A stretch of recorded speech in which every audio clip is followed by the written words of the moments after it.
જય શ્રી કૃષ્ણ. સર્વ વૈષ્ણવોને મારા ભગવત સ્મરણ. અજ્ઞાનતિમિરાન્ધસ્ય જ્ઞાનાંજન શલાકયા ચક્ષુરુન્મિલિતમેન તસ્મૈ શ્રી ગુરવે નમઃ. શ્રી ગોવર્ધનનાથ કી જય. શ્યામ સુંદર શ્રી અમુને મહારાણી કી જય. श्री वल्लभाधीश की जय. श्री गोसाई जी परम दयाल की जय. श्री गोकुलनाथ की जय. રમેશભાઈ ચાંગાણી, જય શ્રી કૃષ્ણ, સ્વાગત છે આપનું. વિનોદભાઈ કજર, જય શ્રી કૃષ્ણ, સ્વાગત છે. મનીષાબેન માકડિયા, જય શ્રી કૃષ્ણ, સ્વાગત છે. કાંતાબેન કોઠડિયા, જય શ્રી કૃષ્ણ, સ્વાગત છે. આનંદના આવિષ્કારમાં તો વૈષ્ણવો આપણે જોયું કાલે કે ગોકુલનાથજી છે એ મથુરા તો ગયા છે,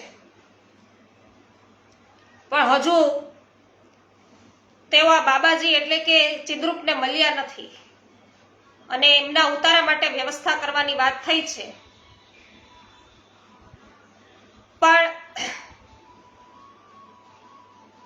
વૈષ્ણવને ત્યાં તેઓ મુકામ કરે છે અને એનો જવાબ સાંભળી અને પછી સંન્યાસીએ છે એ સરદારને કહ્યું છે કે રાજ્યની રીત પ્રમાણે ગોકુલનાથજીના મુકામ, વિશ્રામ વગેરેની વ્યવસ્થા કરો. પરંતુ જ્યારે સકદાર ચૂપ રહ્યો ત્યારે ચત્રભુજ ચોબા છે એ શ્રી ગોકુલનાથ પ્રભુને પોતાને ઘેર પધરાવી ગયા છે. થોડી વાર પછી કશુંક બહાનું કાઢી કોટવાલના સિપાહીઓ ચત્રભુજ ચોબાને ત્યાં આવ્યા. ચોબાજી સમજી ગયા છે કે આ લોકો અહીં શા માટે આવ્યા છે. તેણે કોટવાલના માણસોને કહ્યું કે તમારું અહીં કંઈ કામ નથી, માટે તમે સૌ પોતપોતાના ઘેર જઈ અને સૂઈ જાઓ. એટલામાં લોકોના ટોળે ટોળા આપસીના દર્શન કરવા ચોબાજીને ત્યાં આવવા લાગ્યા અને ટોળાના ધસારાથી કોટવાલના સિપાહીઓ એને એવા તો ધક્કે છે એ ચડ્યા કે બિચારા ત્યાંથી ચૂપચાપ ભાગી છૂટ્યા. શ્રી ગોકુલેશજીએ ચત્રભુજ દાસને ત્યાં સ્નાન કરી જળ લીધું અને થોડી વારમાં શ્રી ગોકુળથી વૈષ્ણવોના ટોળા આવી પહોંચ્યા. તે સર્વનું પણ ચોબાજીએ યથોચિત સન્માન કર્યું. ભક્ત લોકોને પેંડા વેચ્યા અને વૈષ્ણવોને પ્રેમપૂર્વક પ્રસાદ લેવડાવ્યો. બીજે દિવસે સવારમાં પણ વૈષ્ણવોનો પ્રવાહ એકધારો મથુરા તરફથી વહી રહ્યો હતો, જાણે આખું ગોકુળ મથુરામાં જ ઉમટ્યું ન હોય. શ્રી ગોકુલનાથજી સવારે નિત્ય નિયમથી પરવારી મુકામ પર પધાર્યા ત્યારે સંન્યાસીના કહેવાથી કાનુનગો, ચૌધરી અને મિત મિશ્રી આપશ્રી પાસે આવ્યા અને તેમણે વારંવાર બાદશાહના હુકમ પ્રમાણે શ્રી ગોકુલેશજીને માળા ઉતારવા માટે આગ્રહ કર્યો. આથી શ્રી ગોકુલેશજી ઘણા અકળાયા અને તેમના તરફ દયાભાવ દર્શાવતા આજ્ઞા કરી કે હવે તમે અમારો કેળો છોડો, એટલે વારંવાર સતાવશો નહીં. અમે કાયમની ઝંઝટમાં છે એ રહેવા ઈચ્છતા નથી. હવે તો અમારે જાતે જ બાદશાહ પાસે જઈ આ વાતનો નિવેડો લાવવો પડશે. આ બધી બાંજગડમાં મધ્યાહન છે થયા અને આવેલા ભાજંગડિયા છે એ થાકીને પાછા ફર્યા. તેમના ગયા પછી શ્રી ગોકુલેશજીના ભાણેજે આપશ્રીને એવી વિનંતી કરી કે હવે મામલો ગંભીર બન્યો છે ને વાત છે એ વિચારવા જેવી છે. એટલે આપશ્રીએ ખૂબ જ દઢ અને ગંભીર અવાજે આજ્ઞા કરી કે તમારો વિચાર શું છે? શું તમને ડર લાગે છે? જેમને ડર લાગતો હોય તેમણે અહીં અમારી પાસે રહેવાની જરૂર નથી. સૌને ઘેર જાઓ. અમે તો પ્રાણાંતે પણ માળા ઉતારીશું નહીં, એ નક્કી જાણજો. આપશ્રીની આવી વાણી સાંભળી ઘણા વૈષ્ણવો મક્કમતાથી આપની સાથે જ રહેવા કટિબદ્ધ થયા. ગુજરાતના ભગવદીય કૃષ્ણદાસે પણ અંત સુધી આપની સેવા સાથે છે એ રહેવાનો નિશ્ચય કરી લીધો. પરંતુ કાંઈક ગળભાંજન એ છે એના કારણે શ્યામદાસ નામના એક વૈષ્ણવથી એવું પૂછાઈ ગયું કે કૃપાનાથ, એમ લાગે છે કે હવે તો પ્રલય કાળ આવ્યો છે એમ, અને આપના મનમાં શું છે એ તો કયો. આપશ્રીએ ગુસ્સે થઈ અને કહ્યું છે કે તમારા મનમાં શું છે તે જ કહી નાખો. જો તારે ઘેર જવું હોય તો તને કોણ રોકે છે? આ સાંભળી શ્યામદાસ ચૂપ થઈ ગયા અને ત્યાંથી સરકી ગયા. ગોકુળ જઈ શ્યામદાસે શ્રી ગોપાલને સમાચાર આપ્યા. મથુરામાં તો વૈષ્ણવોએ અને ભટ્ટજીએ મળી બધી બાજી છે એ બગાડી નાખી છે. ત્યાં મહાપ્રલય થઈ રહ્યો છે અને કોઈનાથી ત્યાં રહી શકાય એવી સ્થિતિ નથી. આવું કહી અને સર્વ બાળકો બેટીજીવો અને વહુજીઓના મનમાં પણ છે એ વિના કારણે ચિંતા ઊભી કરી. આથી શ્રી ગોપાલે સાચી સ્થિતિ શી છે એ જાણવા તત્કાળ માણસને મથુરા મોકલ્યા અને જ્યારે તે કુશળતાના સમાચાર લઈ અને પાછો આવ્યો ત્યારે જ સૌના જીવ છે એ હેઠા બેઠા. તો મથુરામાં એકત્ર થયેલા સૌ વૈષ્ણવોએ મનોમન વિચાર કર્યો કે જો દુષ્ટ સંન્યાસી આપણા પ્રભુની માળા ઉતારવા બળ કરશે તો આપણે જ્યાં સુધી આપણા શરીરમાં પ્રાણ છે ત્યાં સુધી જજીમીશું અને જરૂર પડતા પ્રાણની પણ આહુતિ આપી દઈશું. માધવદાસ ખવાસ નામના વૈષ્ણવે તો એટલે સુધી કહ્યું કે આ બે બદામના માણસો એમના મનમાં શું સમજીને બેઠા છે, પરંતુ તમે સૌ ધીરજ ધરજો, ઢીલા પડશો નહીં. આપણા સ્વામી જે ઉચિત હશે તે જ કરશે. તો આ સમાચાર છે વૈષ્ણવ પહોંચ્યા છે. તો સમાચાર જ્યારે શ્રી ગોકુલનાથજીને મળ્યા ત્યારે પોતાના સેવકોની પરીક્ષા કરવા માટે આ આવેલા ભાજંગડિયાઓ છે એને આજ્ઞા કરી કે તમે બધા વારંવાર એકની એક વાત કર્યા કરો છો, તો મને મારા લઘુ બંધુ ઘનશ્યામજીને પૂછવા દો કે તેમને જેવી ઈચ્છા હશે તેમ આપણે કરીશું. તો શ્રી ગોકુલેશજીનો આવો જવાબ સાંભળી આપ શ્રી પોતાના દઢાગ્રહમાં છે કંઈક નરમ પડ્યા. એમ સમજી અને હરિદાસ જલધરિયાએ સાફ શબ્દમાં વિનંતી કરી કે કૃપાનાથ, આપે તો ધર્મને કાજે માળા ધારણ કરી છે. આપ આ સંન્યાસીની જો હુકમીના કારણે માળા ઉતારવાનો સહેજે પણ વિચાર કરશો તો અમે સૌ અહીં આપની સામે જ અમારા પ્રાણની આહુતિ છે આપી દઈશું અને તે પછી જ આપ માળા ઉતારી શકશો, ત્યાં સુધી નહીં. તો વૈષ્ણવોનો આવો દ્રઢ ભાવ જોઈ અને શ્રી ગોકુલેશજી અત્યંત પ્રસન્ન થયા અને આવેલા ભાજંગડિયાઓને આપશ્રીએ સાફ શબ્દમાં આજ્ઞા કરી કે હવે તમારી સાથે અમારી કશી વાત કરવી નથી. સંન્યાસીનું માન જાળવવા અમે અમારો ધર્મ છોડી શકીએ નહીં અને અમારા આ ધર્મપ્રિય વૈષ્ણવોને મરવા પણ દઈ શકીએ નહીં. આ સાંભળી આવેલા ભાજંગડિયાઓ છે નિરાશ થઈ ગયા અને પાછા ગયા અને સંન્યાસીને સઘળા સમાચાર આપ્યા. આ ગણમથલમાં લગભગ ત્રીજો પહર થવા આવ્યો છે અને શ્રી ગોકુલેશજીએ હજી સુધી જલપાન સુદ્ધા કર્યું ન હતું. એટલું જ નહીં, મથુરાના તમામ વૈષ્ણવો અને મલેચ્છો સુદ્ધાએ પણ તે દિવસે જળપાન કર્યું નહીં અને કસાઈ અને ભટિયારા જેવી હલકી કોમના લોકોએ પોતાના ચૂલા પણ સળગાવ્યા નહોતા. આમ લગભગ આખાએ મથુરા શહેરે શ્રી ગોકુલનાથજી માટે ભૂખ્યા અને તરસ્યા રહી ગોકુલનાથજી માટેનું પોતાનું માન અને લાગણી છે એ પ્રગટ કર્યા, પરંતુ દુષ્ટ સંન્યાસીના મનમાં કશીય લાગણી જન્મી નહીં. ઉલટું તે તો પોતાનું પાપી પેટ ભરવા નફટ બની અને ભિક્ષા અર્થે ગયો અને પેટ ભરીને પાછો ફર્યો. ત્યારે લોકોએ તેને ઘણો ફિટકાર આપતા કહ્યું કે ધિકાર છે તારા જેવા પેટ ભરા લોકોને. જ્યારે આખું શહેર ભૂખ્યું અને તરસ્યું બેઠી રહ્યું છે અને સર્વત્ર હાહાકાર મચી રહ્યો છે ત્યારે પણ તે તારા પેટ છે એને નિશ્ચિંતપણે ભર્યું છે. આવું સાંભળી કંઈક શર્મિંદો બની અને સંન્યાસી ચૂપચાપ પોતાની ગુફામાં પાછો આવ્યો અને તરત જ પોતાના મોકલેલા ભાજંગડિયાઓને બોલાવી સમાચાર પૂછ્યા. તેમણે ભયભીતપણે કહ્યું કે ધર્મના રક્ષણ અર્થે શ્રી ગોકુલનાથજીના મુકામે ઘણા બધા વૈષ્ણવો, વૈરાગી, ભટ્ટ વગેરે સૌ ભેગા થઈ હથિયાર સજી અને મરણિયા થયા છે. જો તમે કઈ અયોગ્ય પગલું ભરી બેસશો તો તેના માઠા પરિણામ આવશે. આ સાંભળી સંન્યાસી ઘણો ડરી ગયો અને તેણે કહ્યું કે નારાયણ નારાયણ, મારે શા માટે ખોટું પગલું ભરવું પડે? તમે સમજાવીને ગોકુલનાથજીને મારી પાસે તેડી લાવો, હું તેમના મનનું સમાધાન કરી અને તેમને પ્રસન્ન કરીશ.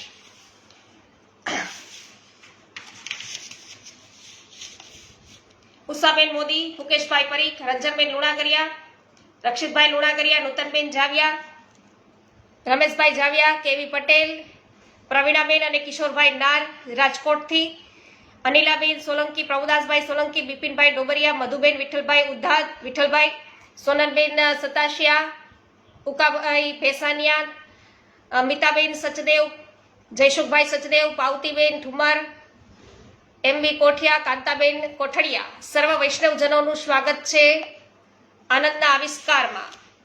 અશોકભાઈ દુધાત્રા, સ્વાગત છે આપનું પણ. સંન્યાસીના બદલાયેલા વલણથી અને તેના આગ્રહથી ભાજંગણિયા ફરી શ્રી ગોકુલેશજી પાસે આવ્યા અને વિનંતી કરી કે મહારાજ, આપ ગોકુળ પધારતા પહેલા જો બાબાજી પાસે ગુફામાં પધારો તો અમને અતિ આનંદ થશે. વળી તેમનું વલણ કંઈક બદલાયું છે. આપની માળા સામે તે જોઈ શકે તેમ નથી, માટે આટલું અમારું માન રાખો. શ્રી ગોકુલેશજીએ મક્કમતાપૂર્વક આજ્ઞા કરી કે અગાઉ જ્યારે અમે મથુરા આવતા ત્યારે તેમને મળવા માટે અવશ્ય જતા, પરંતુ આ સંજોગોમાં હવે અમને ત્યાં જવાનું બિલકુલ ઉચિત લાગતું નથી. છતાં આગંતુકોએ પોતાની વાત પકડી રાખી અને આટલી છેલ્લી વિનંતી સ્વીકારવા ખૂબ આગ્રહ કર્યો. ત્યારે આપશ્રીએ ગુફામાં જવાની સંમતિ દર્શાવી અને આ વખતે પાસે ઉભેલા વૈષ્ણવોમાંથી અનંતદાસે કહ્યું, તમે અમારા પ્રાણ પ્રભુને સંન્યાસીની ગુફામાં પધરાવી તો જાઓ છો, પણ આપશ્રીને અથવા આપશ્રીના સ્વમાનને જો કંઈ પણ ધક્કો પહોંચશે તો તેના માટે તમે જવાબદાર ગણાશો. ત્યાં તો ચતુર્ભુજ ચોબાએ કહ્યું કે મારે ઘેરથી તમે અમારા સ્વામીને પધરાવી જાઓ છો, પણ આપશ્રીને જો કશું થશે તો એટલું યાદ રાખજો કે અહીં અમારા માથુર ચોબાના 4000 ઘર છે અને તે બધા પોતાના જીવ આપશે અને તેની બ્રહ્મ હત્યા તમને લાગશે. આવેલા ભાજંગણિયાઓએ સૌ વૈષ્ણવોને શાંત પાડ્યા અને કહ્યું કે તમે કોઈ ચિંતા કરશો નહીં. બાબાજી કે તેમના માણસોની એવી દેન નથી કે તેઓ ગોકુલનાથજીને છે કંઈ પણ કરી શકે, કેમ કે તેમનો પ્રભાવ અને પ્રતાપ જ કંઈક ઓર છે. તેમના મુખારવિંદ સામે જોતા જ ભલભલા ડરી જાય છે. અમે ખાતરી આપીએ છીએ કે તેમનો એક વાળ પણ વાંકો થશે નહીં, અથવા તો થવા દેશું નહીં. શ્રી ગોકુલનાથજીએ સંન્યાસીના આશ્રમે જવા પ્રસ્થાન કર્યું.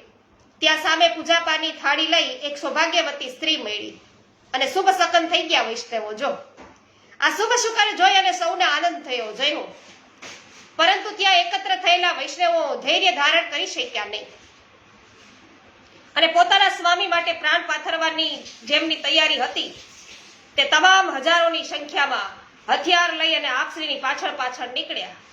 રસ્તામાં એટલી બધી ભીડ જામી કે ચાલવું મુશ્કેલ થઈ ગયું. આમ આ આખું ઝુંડ છે ચિદ્રુપ એમની ગુફા સામે આવી પહોંચ્યું અને સંન્યાસીને આ સમાચાર મળતા જાદવરાય મારફતે તેણે કહેવડાવ્યું કે ગોકુલનાથજીને એકલા અંદર લઈ આવો, વૈષ્ણવોને બહાર થોડીક વાર થોભાવવાનું કહો. શ્રી ગોકુલેશ પ્રભુએ પણ વૈષ્ણવોને શાંત રહેવા આજ્ઞા કરી. પ્રભુ સંન્યાસીના દુષ્ટ ચારિત્ર્યથી વાકેફ વૈષ્ણવો અત્યારે કોઈનું એ માને તેમ નહોતા.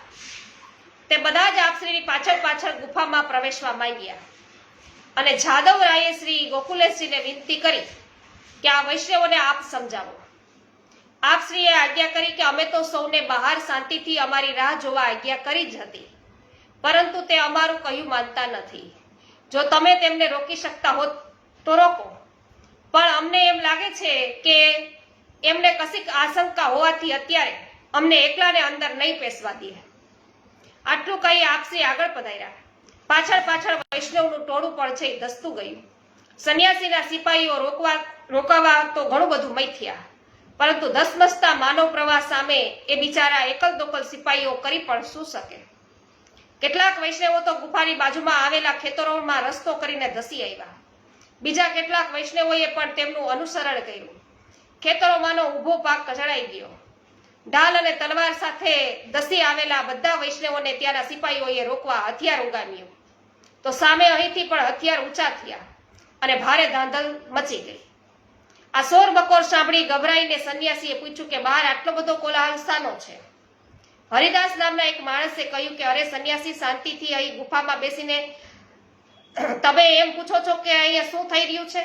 બહાર નીકળીને જુઓ તો ખરા, ત્યાં તો ધીંગાણું શરૂ થઈ ગયું છે. જો તત્કાળ એમને શાંત પાડવામાં નહીં આવે તો ધડ ને માથા જુદા થવા માંડશે. આ સાંભળી એકદમ ગભરાયેલો સંન્યાસી શ્રી ગોકુલેશજીને હાથ પકડી બહાર આવ્યો અને ઊંચા અવાજે આપશ્રીને સંબોધીને કહેવા લાગ્યો કે મહારાજ, મેં તો આપને તેડાવ્યા જ નથી, પછી અહીં શા માટે આવ્યા છો? મૂર્ખ શકદાર આપને નાહક હેરાન કરવા તેડી લાવ્યો છે. લે, આ ખોટું બોલ્યા. આમ અહીં સાક્ષી તરીકે પોતાના એક માણસને ત્યાં બોલાવ્યો અને તેણે પણ સંન્યાસીની હામાં હા છે એ ભણી અને તાપસી પૂરી. તો દુષ્ટ માણસોની આવી જ સ્થિતિ હોય છે. તેઓ જૂઠું બોલતા કે બોલેલું ફરી જતા એક ક્ષણનો છે વિલંબ કરતા નથી. અને સંન્યાસીના કહેવાથી જ શ્રી ગોકુલનાથજી ને શકદાર અને કોટવાલ અહીં પધરાવી લાવેલા, પરંતુ એણે તો હાથ ઊંચા કરી દીધા. આવું ખોટું હળાહળ છે જૂઠાણું સાંભળી અને વિઠ્ઠલ ભટ્ટ બોલ્યા કે જો તમે ન બોલાવ્યા હોય તો આપશ્રીને અહીં પધારવાનું શું પ્રયોજન હતું? સાંજ પડવા આવી છે અને હજુ તો આપશ્રીને જળપાન સુધા પણ આપશ્રીએ કર્યું નથી. આ સાંભળી ચિદ્રુપ શરમાઈ ગયો, છતાં તેણે પોતાના જૂઠાણાનો બચાવ કરતા કહ્યું કે અરે ભલા ભાઈ, તમે આ કેવી વાત કરો છો? મેં તો એમને બોલાવ્યા જ નથી અને તેઓ અહીં આવ્યા છે એવી મને ખબર હોત તો હું તો એમનું સન્માન કરવા ન આવત. આવા મહાપુરુષ મારે આંગણે પધારે એ તો મારું અહોભાગ્ય ગણાય. એની આવી વિચિત્ર વાત સાંભળી શ્રી ગોકુલેશજીએ આજ્ઞા કરી કે તમારા જેવા વિરક્ત પુરુષો સંસાર છોડ્યા પછી પણ અમારા જેવા ગૃહસ્થોને વિના કારણ પજવે એનું જ અમને તો આશ્ચર્ય છે. બીજાઓનું અહિત કરવામાં તમને આનંદ આવે છે?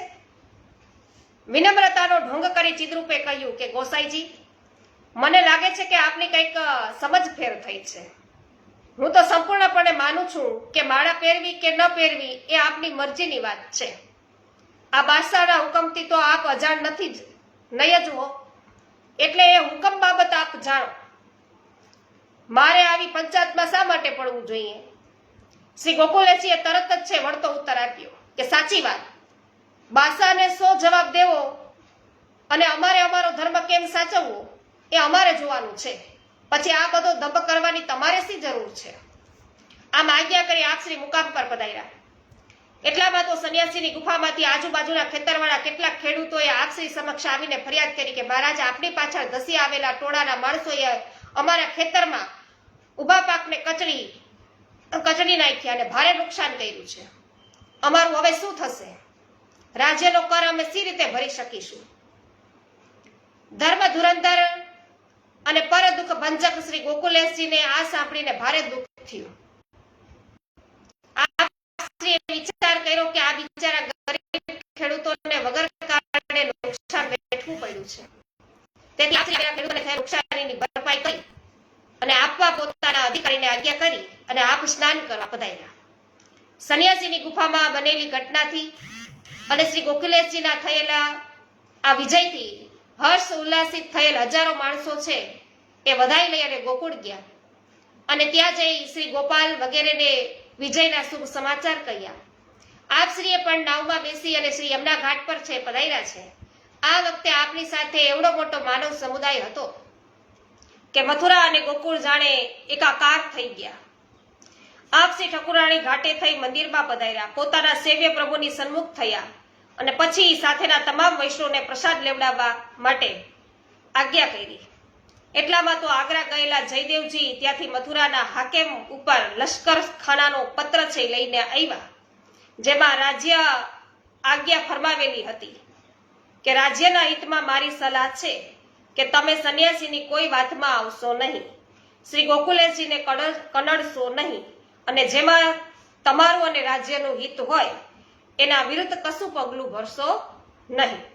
આ આજ્ઞાપત્ર વાંચી શ્રી ગોકુલેશ પ્રભુ જયદેવજી ઉપર ઘણા જ પ્રસન્ન થયા. આપશ્રીએ મથુરા ગયેલા સર્વ વૈષ્ણવોને બોલાવવા દામોદર ભટ્ટને મોકલ્યા અને તે સૌના આવતા આપે સર્વ વૈષ્ણવોને આજ્ઞા કરી કે તમારા કોઈના મનમાં માળા પહેરવા સંબંધે હજી કોઈ શંકા રહી છે ખરી? સૌ વૈષ્ણવોએ વિનંતી કરી કે અમે સૌ નિશ્ચિંત છીએ. ત્યારે પછી શ્રી ગોકુલેશ પ્રભુ પણ સ્નાન સંધ્યાથી પરવારી સર્વને પ્રસાદ લેવાની આજ્ઞા કરી અને પોતે કુટુંબ સહિત પ્રસાદ લેવા પધાર્યા. અન્યના આવા પ્રેમના દર્શન તો અલભ્ય જ હોય છે. કેમ કે શ્રી ગોકુલેશજી મથુરા પધારી ગયા પછી ગોકુલમાં કોઈ વૈષ્ણવ અને આપશ્રીના કુટુંબમાં કોઈ બાળકે પણ ભોજન તો શું જળ પણ પીધું નહોતું. અને શ્રી ગોકુલેશજીના ગોકુળ પધાર્યા પછી સંન્યાસીએ શેરખાન અને શકદારને બોલાવીને કહ્યું કે ગોકુળનાથજી સામે તમે કેમ ઠરી ગયા? બાદશાહ હુકમનું પાલન કરવાની ફરજ તો તમારી છે. ત્યારે તેમણે સ્પષ્ટ કહ્યું કે બાબાજી, જાણી જોઈને અમે સી રીતે અન્યાય કરી શકીએ? શ્રી ગોકુળનાથજીની વાત શાસ્ત્ર સંમત છે. વળી તેમના ઉપર લોકોનો કેટલો બધો પ્રેમ છે એ તો તમે નજરો નજર જોયું જ છે. પછી પ્રજાનું મન દુભાવી રાજ્યમાં બખેડો ઉભો કરવો એ ક્યાંની વાત? કારણ કે જો આવડો મોટો વિરોધ વંટોળ સર્જાય અને બાદશાહ સલામતને ખબર પડે તો અમારે જવાબ આપવો ભારે પડે. સંન્યાસી આ સાંભળી ચૂપ રહ્યો. કેટલાક દિવસ પછી તેણે મથુરાના કેટલાક પ્રતિષ્ઠિત સજ્જનોને તેડાવી પંચનામું તૈયાર કરાયું અને તેમાં લખાયું કે અહીંના સ્વામીઓએ તથા તેમના સેવકોએ પોતાની માળા ઉતારી નાખી છે, પરંતુ ગોકુળના ગોસાઈજી ગોકુળનાથ માળા ઉતારતા નથી.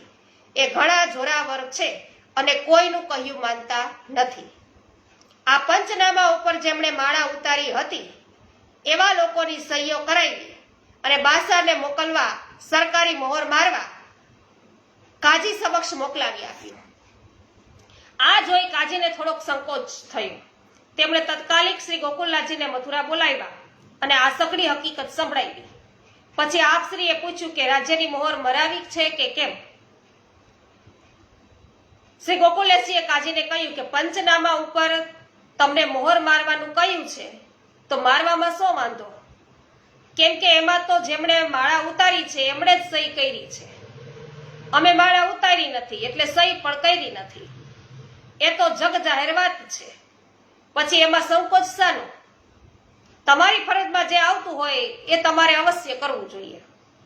તો આપશ્રીનો આવો સાફ જવાબ સાંભળી કાજીએ રાજ્યની મોહર મારી પંચનામું પાછું મોકલી આપ્યું. ચિદ્રુપે તે પંચનામું બાદશાહને મોકલી આપ્યું. સાથે ખાનગી પત્ર પણ લખ્યો, જેમાં ચિદ્રુપે છે બાદશાહને સંબોધીને લખ્યું કે આપની આજ્ઞાનો અનાદર કરી ગોકુળનાથજી માળા ઉતારવાની ના પાડે છે તો તેમને ઘર બાર છોડી ગોકુળમાંથી નીકળી જવાની ફરજ પાડવી જોઈએ.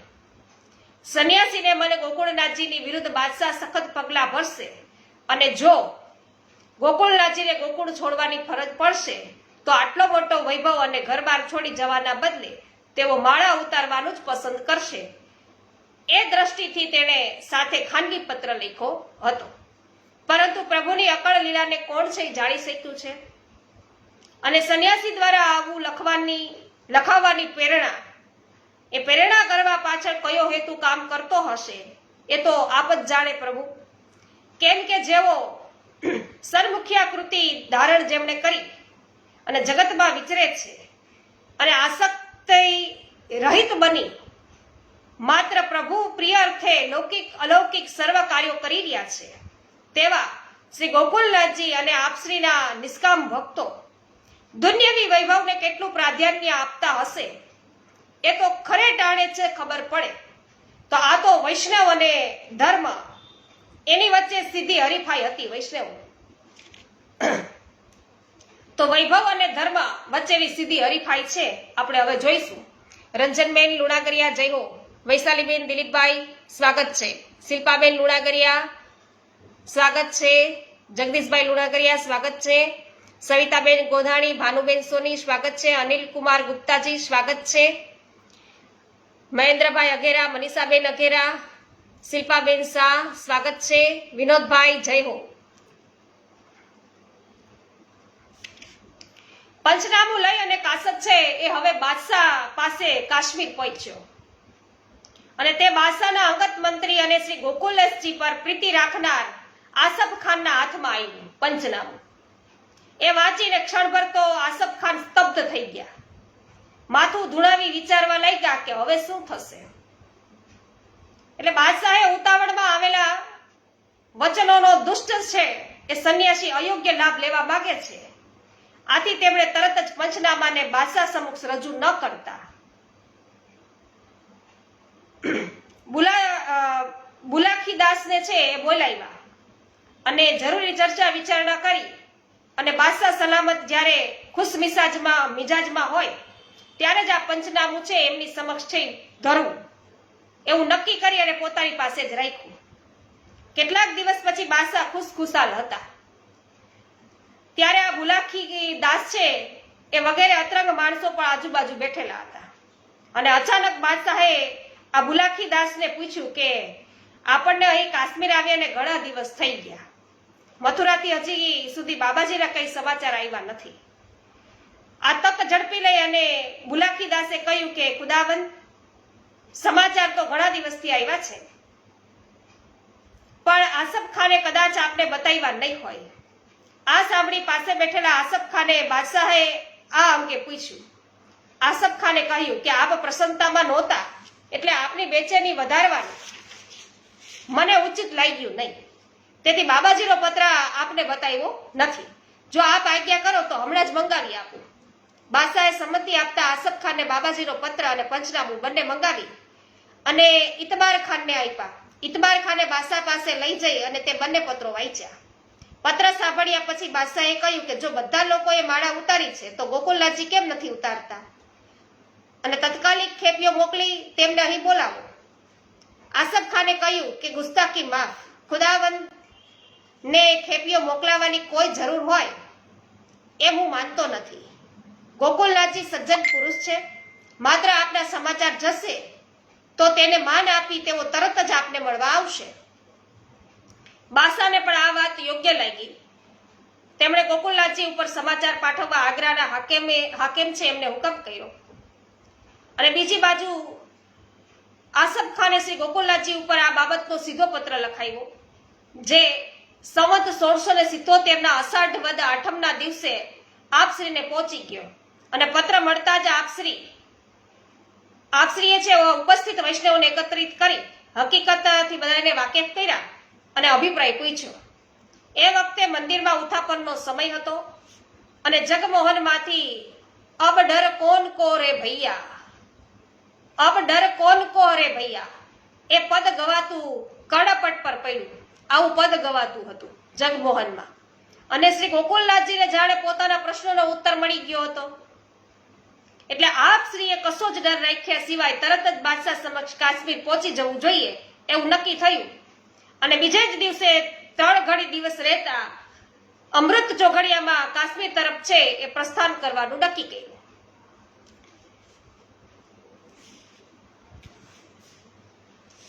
ગિરીશભાઈ અંટાળા, સ્વાગત છે આપનું. પ્રભુદાસભાઈ, જય હો. તો વૈષ્ણવો, હવે નવું પ્રકરણ છે કે આપશ્રી છે કાશ્મીર તરફ પધારી રહ્યા છે, તો આપણે એ આવતીકાલથી છે એની શરૂઆત કરીશું.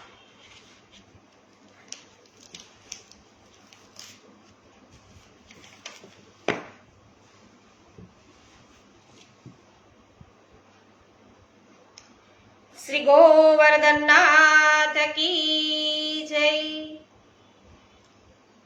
શ્યામ સુંદર શ્રી યમુને મહારાણી કી જય. શ્રી વલ્લભાધીશ કી જય. શ્રી ગુસાઈજી પરમ દયાલ કી જય. શ્રી ગોકુલનાથ કી જય. સર્વે વૈષ્ણવોને મારા જય શ્રી કૃષ્ણ.